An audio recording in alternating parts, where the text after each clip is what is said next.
এই 4টি কারণের জন্যই 99% মানুষের ওজন কমতে পারে না। আপনি ভালো ডায়েট করেছেন, ওয়ার্কআউট করেছেন এবং ইউটিউবে হাজারো ভিডিও দেখেছেন। কেউ আপনাকে বলেছে এটা করুন, কেউ বলেছে ওটা করুন, কিন্তু আপনার ওজন কেন কমছে না এটা আপনাকে কেউ বলবে না। কিন্তু এখন আপনাদের চিন্তার কোনো কারণ নেই, কারণ আজকের এই ভিডিওতে আপনাদের জানাবো ওজন না কমার 4টি মূল কারণ সম্পর্কে। সাথে এটাও জানাবো যে কিভাবে এর থেকে আপনারা সলিউশন পাবেন। তাই যদি আপনি সত্যি নিজের ওজন কমাতে চান তাহলে ভিডিওটি শেষ পর্যন্ত দেখতে থাকুন। ওজন না কমার সবথেকে বড় যে কারণ সেটি হচ্ছে এন্ডোমর্ফ বডি টাইপ। মানুষের শরীর প্রধানত 3 প্রকারের হয়ে থাকে: একটোমর্ফ, মেসোমর্ফ এবং এন্ডোমর্ফ।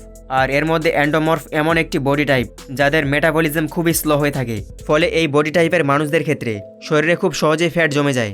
যদি আপনি সারাদিন ভালো ডায়েট করছেন এবং ওয়ার্কআউটও করছেন এবং যদি তারপরও আপনার ওজন কিছুতেই না কমে, তাহলে ধরে নিতে হবে আপনার বডি টাইপ এন্ডোমর্ফ।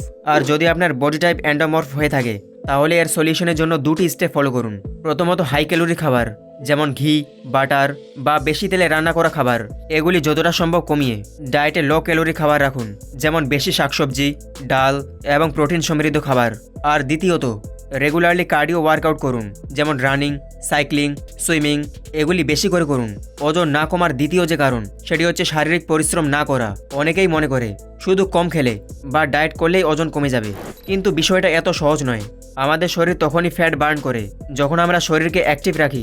যদি আপনি সারাদিন বসে থাকেন, অর্থাৎ বেশি কাজকর্ম না করে থাকেন, তাহলে আমাদের শরীর খুব কম ক্যালোরি খরচ করে। ফলে আপনি প্রপারলি ডায়েট করলেও ওজন কমার প্রক্রিয়া স্লো হয়ে যায় বা একেবারে নাও কমতে পারে। তাই রেগুলারলি অন্তত 30 মিনিট শারীরিক পরিশ্রম করুন, যেমন হাঁটা, দৌড়ানো, সাইকেল চালানো বা একটু কার্ডিও ওয়ার্কআউট। আর এবার যে কারণের কথা জানাবো সেটা তো আমরা প্রায় সকলেই করে থাকি, আর সেটি হচ্ছে অতিরিক্ত জাঙ্ক ফুড খাওয়া। অতিরিক্ত জাঙ্ক ফুড ওজন না কমার পেছনে সবথেকে বড় বাধা হয়ে থাকে, কারণ জাঙ্ক ফুডে থাকে প্রচুর পরিমাণে ক্যালোরি এবং রিফাইন্ড অয়েল, যার ফলে এগুলি আমাদের শরীরে অতিরিক্ত ফ্যাট বাড়াতে সাহায্য করে।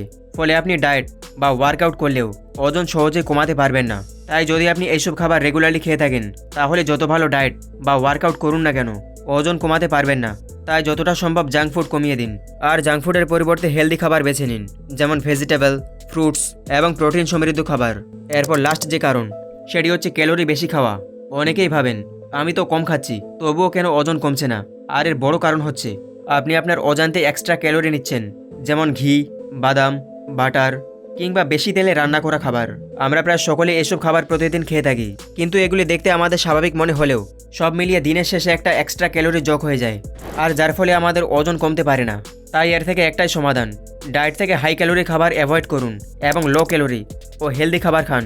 আর যদি ওজন কমানোর সম্পর্কে একটা প্রপার ডায়েট প্ল্যান জানতে চান তাহলে কমেন্টে লিখুন ডায়েট। তো এই ছিল ওজন না কমার 4টি মূল কারণ। এখন আপনার কাজ হবে যে এই কারণগুলির মধ্যে কোন কারণের জন্য আপনার ওজন কমছে না সেটি চিহ্নিত করে সেই অনুযায়ী কাজ করুন। যেমন যদি আপনার বডি টাইপ এন্ডোমর্ফ হয়ে থাকে তাহলে সেটি আগে ফিক্স করুন, এবং যদি শারীরিক পরিশ্রমের অভাব থাকে তাহলে রেগুলারলি ওয়ার্কআউট করা শুরু করুন। আর ওজন কমানোর জন্য কোন কোন ওয়ার্কআউট সবথেকে কার্যকর সেটি জানতে হলে ডান দিকের ভিডিওটিতে ক্লিক করুন। সমস্ত কিছু বিস্তারিত সেই ভিডিওতে আলোচনা করেছি। আর ভিডিওটি ভালো লাগলে প্লিজ একটি লাইক করুন। সবশেষে I wish you good health. Thanks for watching.